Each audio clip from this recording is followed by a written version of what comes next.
Okay, so I'm going to give you an example that one of my mentors used for therapy, but she also used it specifically for when you start working and doing unconscious work. And I loved it. And she compared it to cleaning out a closet, right? So she says, you go, you're really excited, or maybe you're dreading it, but either way, you go and do it. And you start cleaning out your closet and you grab everything out and you throw it all on your bed or on your floor.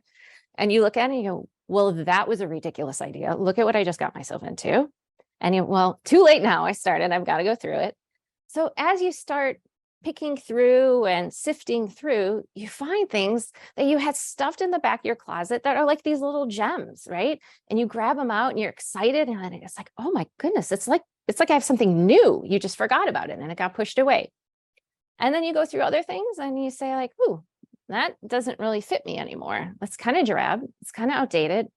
Why am I hanging on to this? And then you decide to get rid of that, right? And then you put everything back in the closet. It's a lot easier to look at, to find, to sort through, and life just kind of feels like it's in order, right?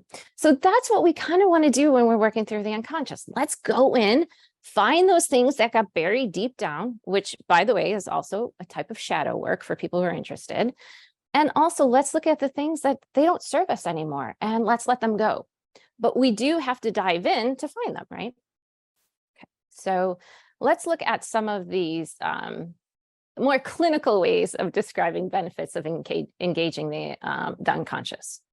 So what I look at is focusing on affect and expression of emotion. I think when people think of some of psychodynamic and psychoanalytic, people are thinking it's going to get really heady, or you're going to get into fairy tales and myths. But really how many of these started, and I'll use Jung, for example, is the focus on emotion. He saw that we were losing touch with our ability to express emotion. So I do a lot of heart work in session. This is definitely what most of my clients and I focus on, is affect and expression of emotion. Okay. So gaining awareness of unconscious feelings and meanings. We've talked about that a little bit. Drawing attention to feelings that clients may find unacceptable. I think this can be particularly relevant to perinatal clients because sometimes there is ambiguity, sometimes there's regret, sometimes they have emotions that they find absolutely unacceptable given where they are in life. No, I should no longer want that. I should no longer want to be my single parent-free self. That just shouldn't happen. So helping clients really draw out some of these feelings, and then other feelings too that probably got buried back in childhood.